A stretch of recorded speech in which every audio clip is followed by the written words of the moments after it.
Welcome to the Great Detectives of Old Time Radio from Boise, Idaho. This is your host, Adam Graham. If you have a comment, email it to me, box13@greatdetectives.net. Follow us on Twitter at Radio Detectives and check us out on Instagram, instagram.com/greatdetectives. Today's program is part of our listener support campaign. I want to thank David for supporting us on PayPal at support.greatdetectives.net. You can also support us on Patreon, patreon.greatdetectives.net, and I'm pleased to welcome our latest Patreon supporter. Thank you to Kevin, coming on board at the Detective Sergeant level, $7.14 or more per month.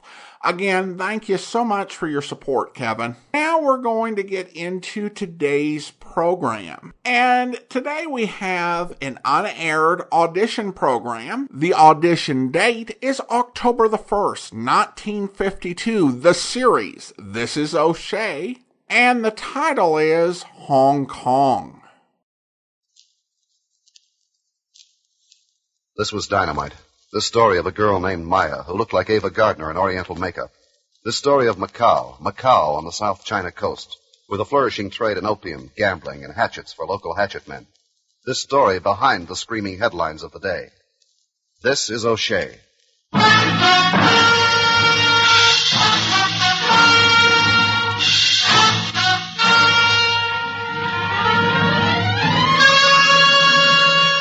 This is O'Shea, radio's first dramatic presentation of radio's greatest adventure.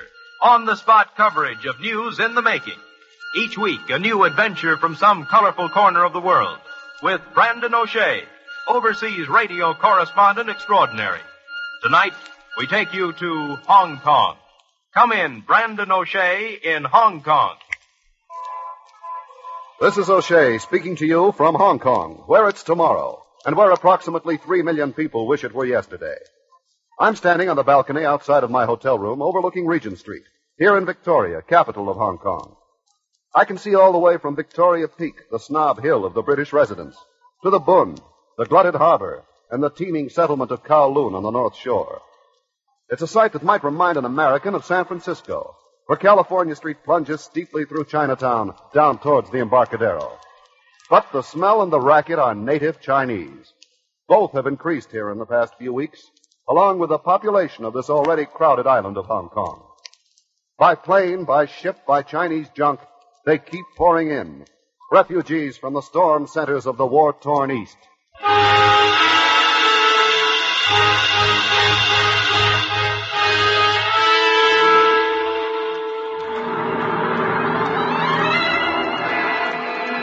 The plane I rode out of Shanghai had seats for 60 passengers and was carrying 75. Including my sound engineer, Joe Friendly.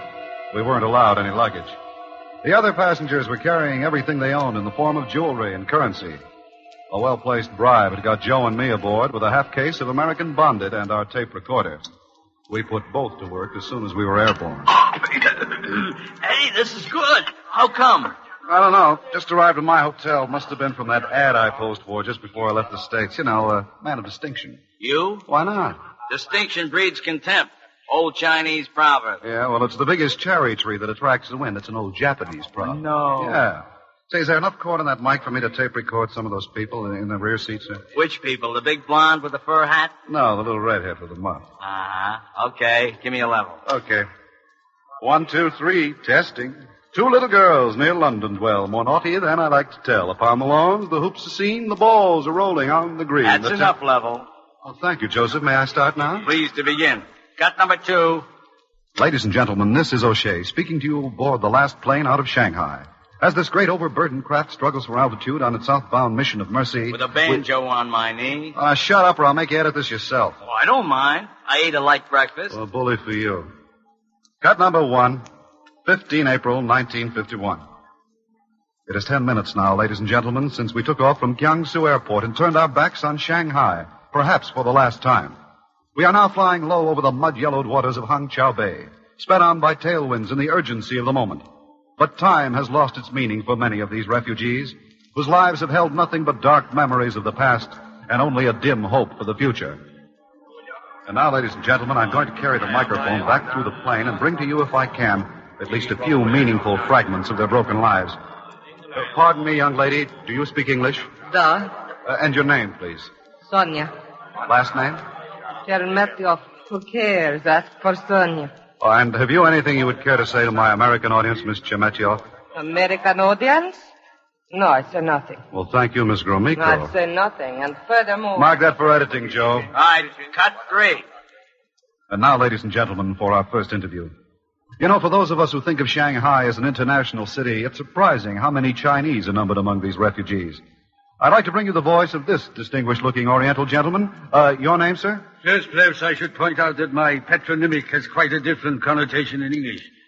My name, sir, is Arsene. Well, I see that adversity has not robbed you of your sense of humor, Mr. Sin.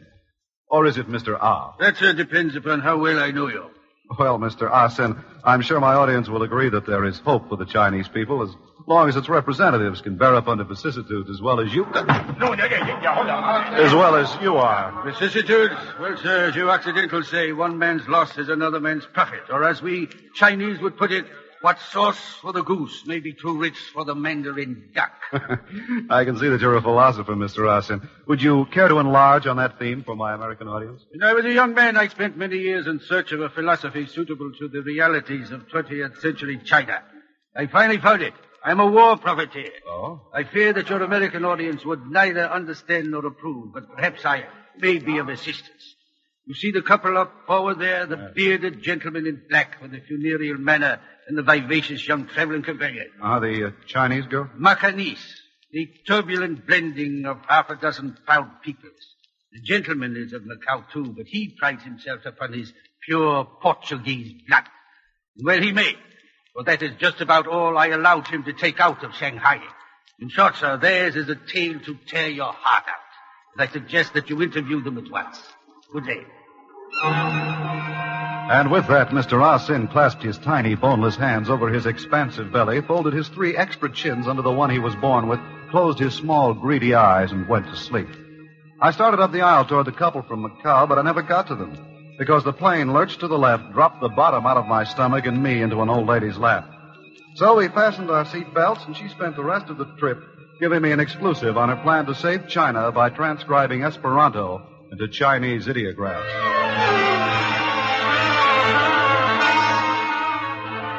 Around 4 p.m., we started losing altitude and coasted down across the South China Highlands toward Kowloon Point.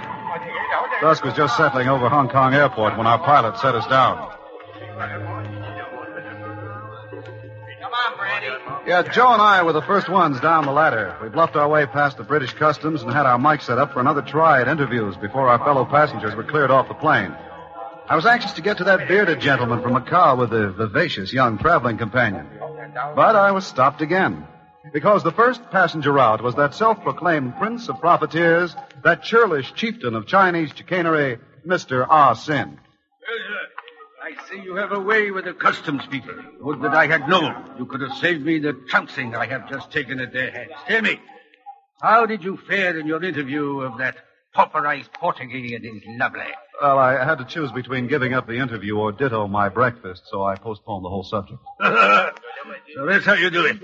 I trust that this poor old croaking voice of mine recorded to your satisfaction. As a matter of fact, I haven't played it back yet, but if Sidney Greenstreet doesn't care, I don't. Well, sir, what I have to say to you now were perhaps best stayed out of range of that eavesdropping mechanism.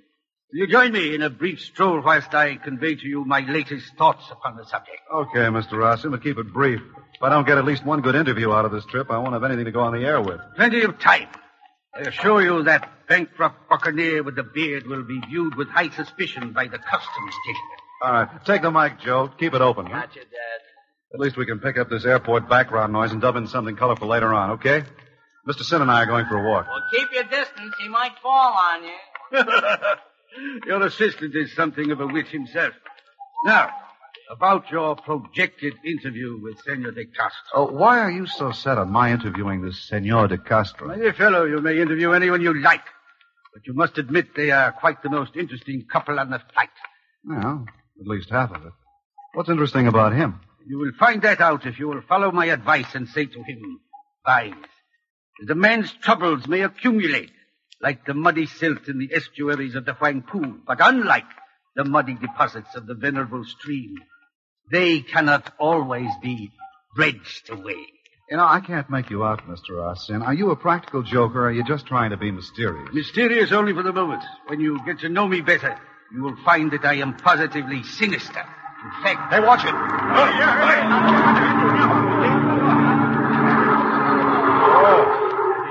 That was close. I'm sorry I had to grab you like that. That truck was coming right at us. Please, no apologies, Mr. O'Shea. I only hope that you may be able to save my face as painlessly as you've just saved my life.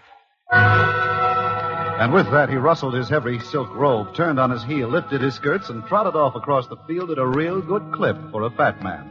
So I turned on my heel and went after a personal interview with the driver of that truck that had tried to run us down. It was parked directly under the cargo hatch of the plane. But they weren't unloading any cargo from the plane. They were unloading some suitcases from the rear end of the truck, which made Chinese sense.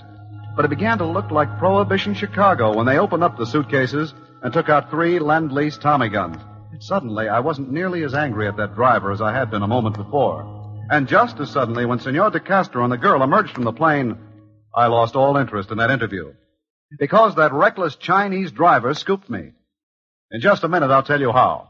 I hate to leave you cliffhanging, but it's time for a word from stateside.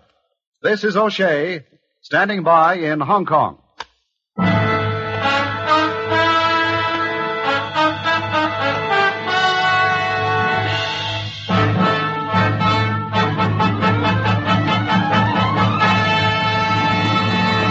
With Hy Averback in the role of Brandon O'Shea, we are bringing you the first in a new dramatic series based on radio's own greatest adventure. This is O'Shea.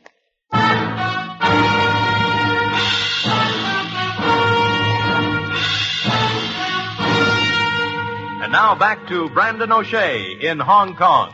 Okay, USA, this is O'Shea with the rest of the story. In China, where anything can happen and does every day, it's sometimes hard to tell what's worth reporting and what isn't.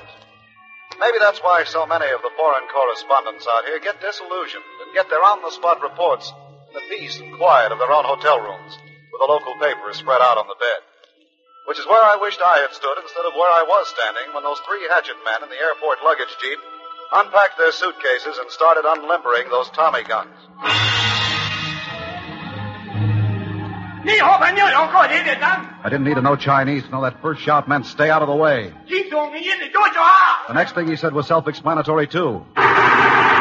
His 2 henchmen responded by raking the tires off the custom inspector's car, which made Chicago sense for clearing the getaway, but the next one didn't. It was aimed at our recording machine. My engineer Joe did a belly flop just in time. De Castro went on talking to the girl as if nothing had happened. Then he raised his hands in a gesture of surrender and let them take him. They shoved him into the truck and drove away.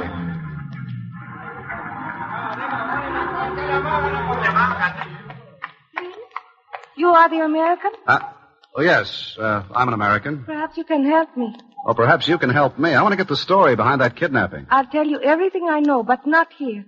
Please take me away. Okay. Hey, Joe, you all right? Yeah, Brandy, I'm okay. But look at this recording machine. Can you fix it? Yeah, but it'll take time. Okay, get on it right away. I'll meet you at the hotel. When? I don't know. I'm taking this eyewitness out for an interview. What's your name, dear? Her name was Maya Riachi. I got the rest of her story over some Ramos gin fizzes in the Emperor Hotel bar, and later on over a midnight snack in her room. But when she'd finished telling it, I wondered what I'd done wrong. I was sure I'd approached the problem from all the correct angles, but I still didn't know any more about why De Castro had been kidnapped than I had 4 hours before, and I told her so. Please, Brandy, all these questions. Can we not talk about something more pleasant? That would be easy, Maya, but I have to ask questions and I have to get answers. That's what I do for a living. I would not take the bread from your mouth, but it seems to me in my ignorance that you would find it less tiring to refrain from saying things like, who was that man, and instead say, I would be honored to know to whom you paid the compliment of allowing him to accompany you in the aeroplane. It would perhaps please you to enlighten me, for then I would be less ignorant and you would be less ashamed to know me. I see. Well, if I was intelligent enough to say all that, what kind of answer would I have the honor of receiving? Then I would say that Senor De Castro is my honorable uncle. and I, his miserable niece. Oh, I thought that... Oh, that's great. I mean, not bad. Maybe you could tell me how to get around the one about why he was kidnapped if he was broke. Perhaps a friend has done him the honor of ignoring his lack of prosperity. Well, you mean this kidnapping is a phony, that they're going to hold him for a big ransom to save his face? Oh, no. My uncle is an Occidental. He has no face to lose. But if the kidnapper is a Chinese, he might have done my uncle the honor of ignoring his lack of faith as well as his prosperity. This is all too subtle for me. No. There is a way out. That is how you can help me. I can? Yes. When we receive the ransom note, you will come with me to Macau. Well, why Macau? Because in Macau, there are not so many laws as here in Hong Kong. They will take him to Macau. And what do we do in Macau? You will go to the kidnapper and pay the ransom in false money. I cannot do this myself without losing faith. Yeah, well, what about the kidnapper's face? He will have to accept the false money or he will lose faith. Well, how does that work? It would be discourteous to accuse a stranger of dishonesty. You're so right. Let's talk about something else. Listen. You hear? Yeah, how can I help it? Such beautiful music. It is? In my ignorance, I couldn't tell. It is a love song my old Amma used to sing me to sleep with. It tells of a poor peasant's wife when her husband comes in from the fields. She embraces him like this. Hey. But they do not kiss. Not yet. They drink tea and speak of the poor harvest. Then he recites a love poem to her by Chang Feng in 130 stanzas. By this time, it is dark. The same day? Yes, but they are too poor to light the lamp. So they cling together in the darkness, and they converse in low tones. They exchange butterfly kisses while discussing the works of the philosopher Li Po. How long does that go on? Is it not pleasant? I meant the philosophy. Come here. Oh, my Brandy, my darling, you have been teasing me. You know how the song ends.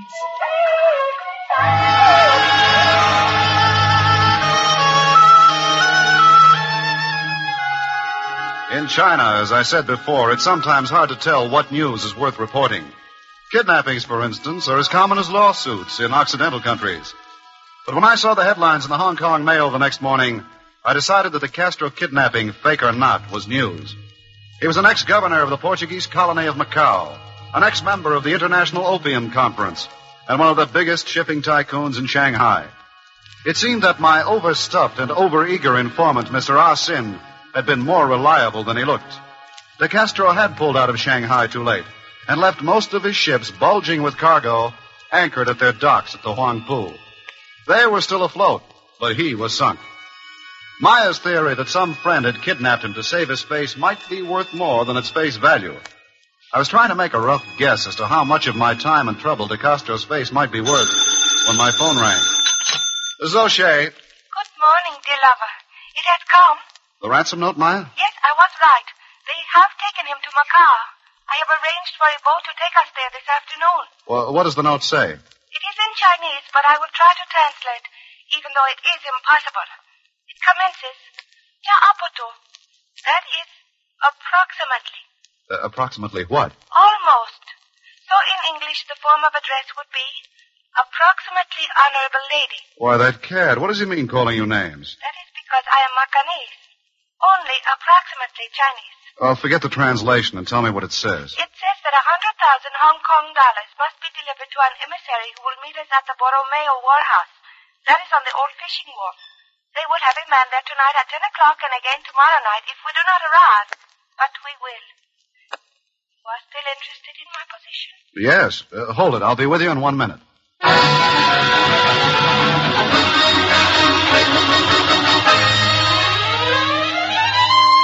We arrived at the island of Macau just before sunset. After the hugger-mugger of overcrowded Hong Kong, it looked like a peaceful little Portuguese fishing village. It didn't look at all like the reputation it has among seafaring men as one of the world's toughest seaports. But after dark, it came to life.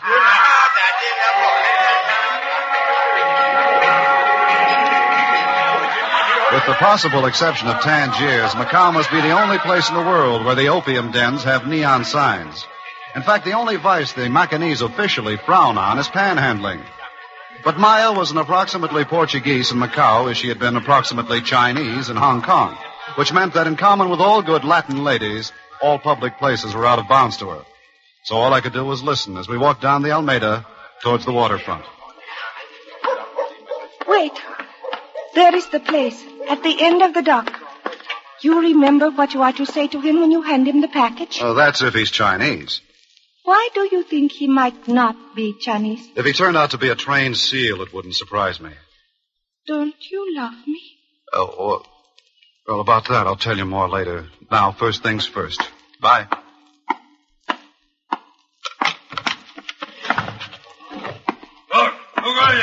One if by land, two if by sea. Advance and be recognized, you fat fumbler. What? Good heavens, it's you, Mr. O'Shea. I knew it was you before you opened your trap, Arsene. Indeed, in this darkness, eyes like a cat. No, nose like a hound. Who'd you hope to meet down here, the dragon lady? You're alluding, no doubt, to the aroma of jasmine emanating from my humble person. Exactly. I always put on an extra dash of scent when my business brings me into some odoriferous locality, which is rather oftener than I would care to admit. In this case, fish. What brings you here like a thief in the night, as it were? But to pay off another thief, namely you. Thief? I? A scoundrel, irrefutably. But I incline to knavery rather than thievery. Whatever you say. Anyway, here's your ransom money. Splendid. It'll come in handy. I had quite resigned myself to using my own money to pay the ransom. Whoever did the girl raise all that money? Yes, she didn't. It's boodle. Boodle, sir? Yes, stage money. Worth more than Chinese dollars, but it won't buy anything. She hoped to retrieve her uncle from his captor's clutches by this transparent ruse? Well, there was a speech supposed to go with it that would theoretically save his face. When I realized the case was yours, I didn't bother. Face, is it? That would seem to indicate a gentleman of Chinese persuasion. And I was so certain that this kidnapping had been arranged between De Castro and his business partner for the sole purpose of regaining dishonestly a share of the fortune they had lost to me as a result of, shall we call it, my Shanghai gesture. Well, it's your gesture, and you're stuck with it. Not I, but De Castro's bottoms. Plural? Numerous. Have you ever heard of the Fairy Flats Dredging Company? No, not lately. They called it Arsene's Folly. I underbid every dredging company in the Huangpu for the contract to dredge the particular channel that served De Castro's not inconsiderable dockage in Shanghai.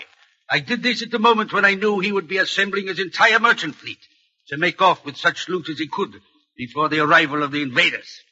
It was perhaps one of the most remarkable dredging operations in modern maritime history. It was estimated that fully a year would be required to clear away the well-nigh incredible deposit of mud and river silt in which De Castro's ships were hopelessly admired. I see. So you made it impossible for De Castro to move his ships out of Shanghai. Now, where was the profit in that? Well, indeed. I had only to rent a sampan and scull across the river where a very nominal bribe secured me a contract disposing of De Castro's goods, bottoms and all. The invaders' procurement of it. It's quite an operation. Spectacular, sir. Well, how did De Castro like that? He settled for his plain fare. There remained only to secure the signature of his partner here in Macau. Senor Rayachi, that is. What? Rayachi? Well, that's Maya's last name. I should hope so, sir. For she is his daughter. It's funny she never mentioned that. Well, but if all you have to do is get his signature, let's go and get it so I can write the tagline of my story and get out of here. That, Mr. O'Shea, I regret to say is no longer possible. Senor Rayachi has met with the most unfortunate accident. He fell down and cut his throat.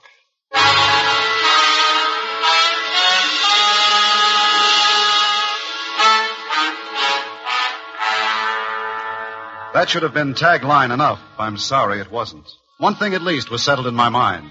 There was no point in my waiting around to hand over Maya's phony ransom because the kidnapper was expecting real money, and he knew that Arsene was the only interested party who had $100,000 to invest. There was also no point in looking for Maya where she was supposed to be waiting for me, but I did anyway, and she wasn't there.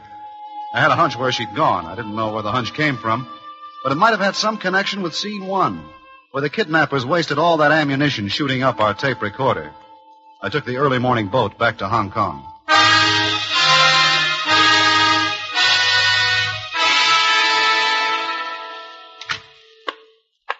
Hey, Brandy, where the devil have you been? Goose chase, Mandarin duck style. Hey, how's the recording machine? You got it patched up yet? Yeah, just finished. Now, how about that tape that was on at the airport? Did you play it back yet? No, I just rewound it. Should be okay up to the time it was wounded. Good, that's all I want to hear. Can you run up to about 2 minutes before that? Sure. Let's see. Should be about here. Good.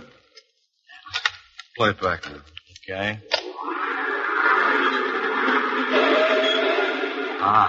There's a Jeep coming in right after it tried to run you and the fat boy down. Yeah.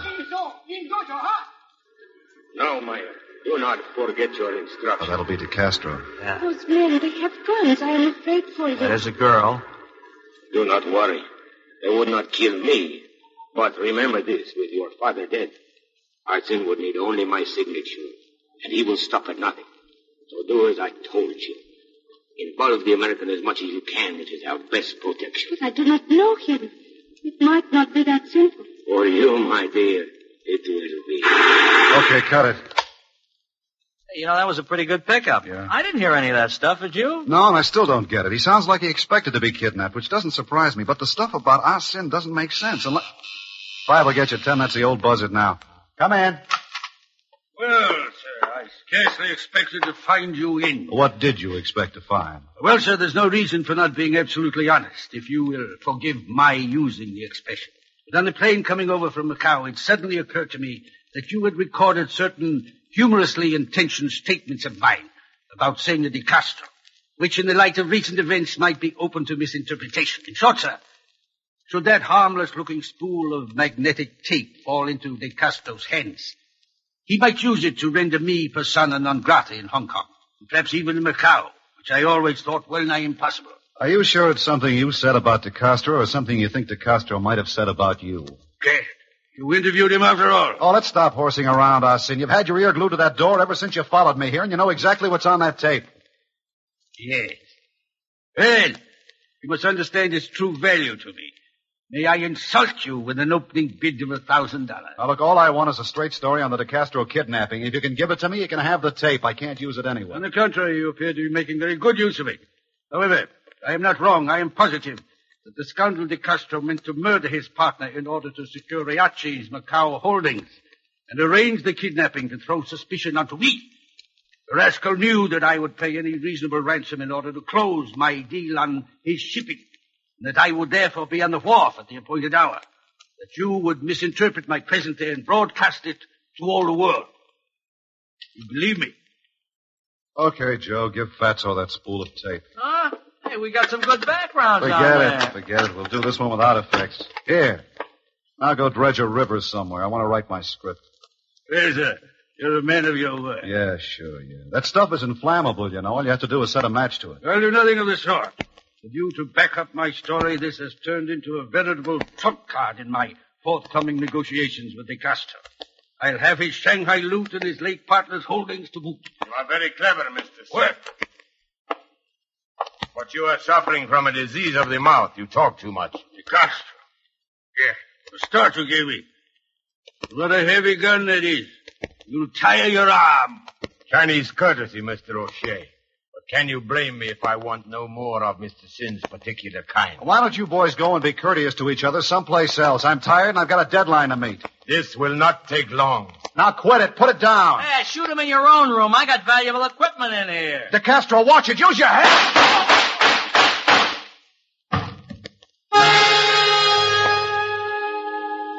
I more than half expected some shooting, and I wasn't going to risk my life trying to prevent it because in the first place, I didn't know how. In the second place, why spoil a good story? For a few seconds, I didn't know what a good one I might have spoiled. Because tragic as it was, it had the kind of twist reporters like to dream about, if they're too ethical to dream them up. Because the wrong man dropped dead and the shots came from the wrong gun. Maya was standing in the doorway and the gun in her hand was still smoking. She came into the room very deliberately, looked down at De Castro's lifeless body, and tossed the gun on top of it. Then she turned to me. I hated him. For the same reason I hate you. But not enough to kill you. Now, wait a minute. He killed your father, but what did I do? My father. What do I care about that? He used to help him with his dishonorable schemes. You did the same. to get your story. Now you have it. You can tell your Americans anything you want about me. I will not be listening.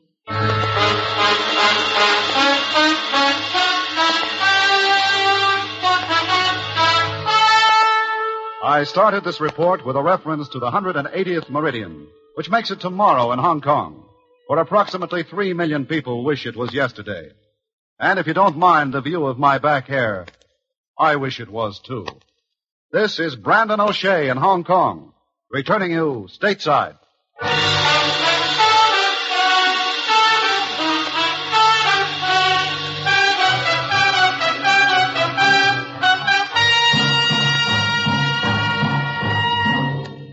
This is O'Shea, stars High Averback as Brandon O'Shea, and was directed by Albert Capstaff and produced by Joe Donahue. Musical score was composed and conducted by Frank Worth. Jerry Hausner as Joe Friendly. Herb Butterfield appeared in the role of Ah Sin. Virginia Gregg was Maya. This is O'Shea with the rest of the story. The unpredictable, lethal, and lovely Maya went back to Macau. A happy circumstance for her, since there is not much law there. And Fatso, Mr. Ah Sin, that is, went with her. And feeling strangely paternal, he's going to pay for her defense. May they live happily ever after in somebody's comic strip. Next week, South America and a story about a family spat involving several million people, a high government official, and his girlfriend. Judging from the pictures of her, it might be well worth covering. This is O'Shea, and that's 30.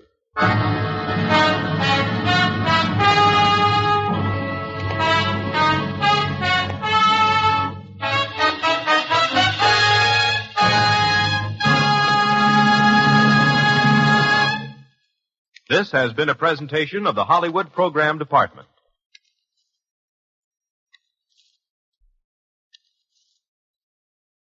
Welcome back. Let's just start off with the best part about this pilot, and that is that in an era when so many people were impersonating Sidney Greenstreet, I don't think anybody was better at it than Herb Butterfield, who of course we'll hear tomorrow as the chief on Dangerous Assignment, but this is just a really good impersonation. I mean, absolutely nailed it. The series starred High Averback, which I think, judging by listener demographic series, who would probably be best remembered as the voice of the loudspeaker on MASH, a series he also produced. And I got reminded recently, as I was rewatching some F Troop for our Storch special we're going to play on The Amazing World of Radio. He also was the executive producer of F Troop. But to contemporary audiences for this program, he was probably best known as an announcer, particularly on The Bob Hope Show. It's an interesting portrayal of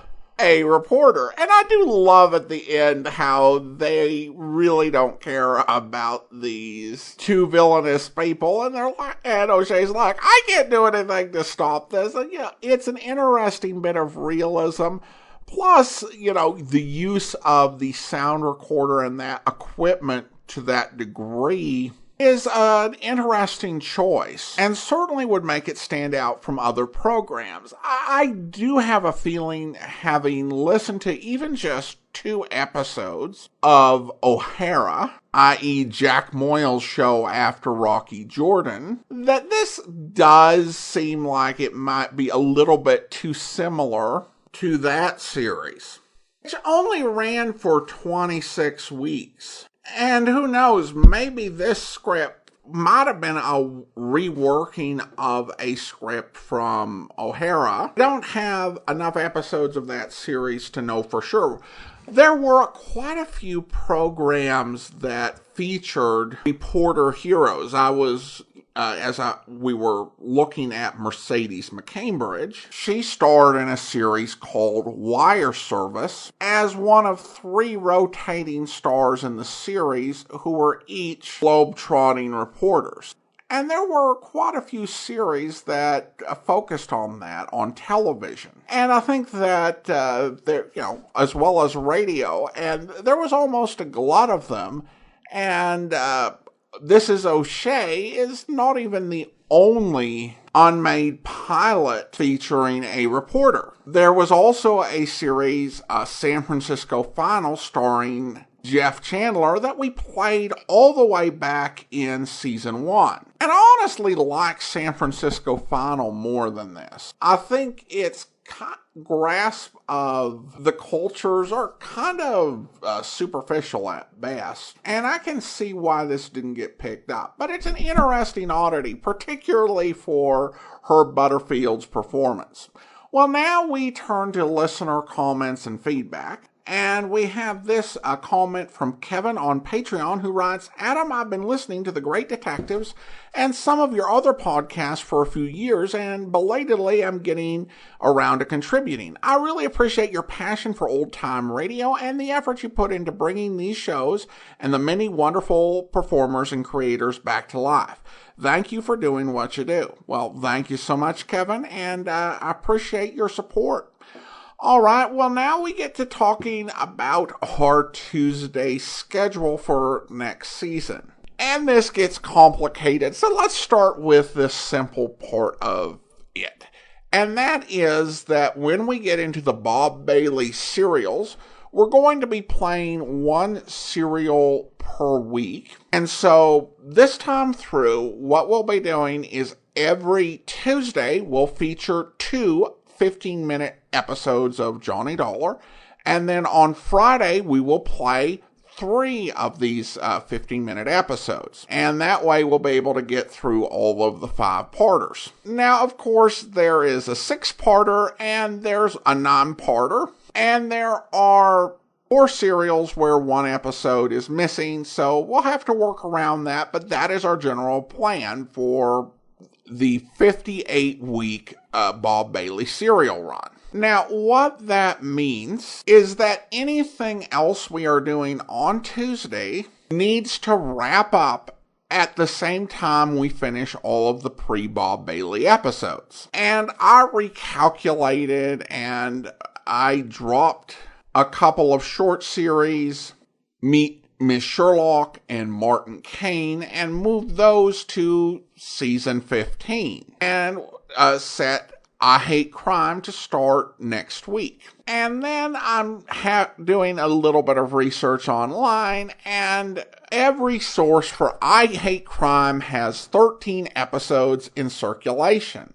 I found a listing where we have 15 episodes. There were 16 listed, but 1 is a duplicate. So that means that my figuring is now off by 2 episodes, which is frustrating. And after I Hate Crime, we had Sarah's Private Caper, which by nature of the series I want to do while we are playing Sam Spade. So that has to say put. So what that means is that Matthew Slade will not be played this season. That's 9 episodes. We don't have space for it. I did think about doing some silly things like having a week where I played 2 episodes of Matthew Slade rather than 1. And then editing them so that, like when we have the separate show feed, we have 2 episodes. And no, that's just too complicated. So we're going to go ahead and move Matthew Slade to season 16. And by then, hopefully, I will have acquired the Day of the Phoenix saga, which I was going to play Matthew Slade without and hope that we somehow found it. But now I guess I bought myself 2 more years to try and track down a copy. So that still leaves us 7 episodes short. And what are we going to do with those 7 episodes? Well, here's the plan. First, we are going to replay Dr. Tim Detective. Now, this was a series that when we first did the Johnny Dollar serials, we did 2 episodes on Monday, 2 episodes on Wednesday, and 1 episode on Friday. And then on Friday, we threw in a 15-minute episode of another series. And that made sense at the time, and we played the Dr. Tim series essentially just entirely that way. And then a few years ago, we found an additional episode and we played that 15-minute episode as a standalone. What we did made sense at the time for what we were trying to do, particularly with Johnny Dollar. But I think because essentially we would play Johnny Dollar first, it doesn't really make sense in the archive. Because to listen to Dr. Tim, you have to listen to the fifth part of the Johnny Dollar episode, which is in our Forgotten Detectives feed, disconnected from anything else. So that people can just properly enjoy this series, and then long term, we can have the episodes so that people can listen to them in our Forgotten Detectives archive, which is a pretty big feed for us. We've had 20,000+ downloads from it this year. So we're going to go ahead and go back through that series on its own. And then we will move Meet Miss Sherlock up to season 14 from where we had it scheduled in season 15 after moving it down from season 13. And then I think we'll tentatively plan on doing an episode of the series The Crime Club. Although that one episode can be flexible and I can be open, like if, a surprise episode pops up, I've got some room. But we will plan on an episode of The Crime Club, and hopefully I can be done jiggling the schedule. So that's what we have planned for Tuesday, and so again, we're going to start next Tuesday with I Hate Crime. And then following that, Sarah's Private Caper for 1 week, our replay of Dr. Tim Detective, an episode of The Crime Club, and then Tuesday and Friday will be yours truly Johnny Dollar days for 58 weeks. And that will get us through the entirety of season 14. Now with that, let's go ahead and thank our Patreon supporter of the day. Thank you to Brian, Patreon supporter since May of 2020, currently supporting us at the Detective Sergeant level of $7.14 or more per month. Again, thanks so much for your support. That will do it for today. Join us back here next Tuesday for I Hate Crime. But listen in tomorrow as Steve Mitchell heads off on a dangerous assignment where... Kurt, where are you? Hey, who are you? Marco. Look, where's the American? What is it? What has happened? Oh, it is Mr. Marco. It was Mr. Marco. Who was he, anyway? He was staying in the next room next door. Where is the American who had this room? I wish I knew. Wait. The window is broken. Yeah, blood on the sill. The American who killed Marco went out the window and down the fire escape. Now, look. This is a matter of... I hope you'll be with us then. In the meantime, if you have a comment, email it to me, box13@greatdetectives.net. Follow us on Twitter at Radio Detectives, and check us out on Instagram, instagram.com/greatdetectives. From Boise, Idaho, this is your host, Adam Graham, signing off.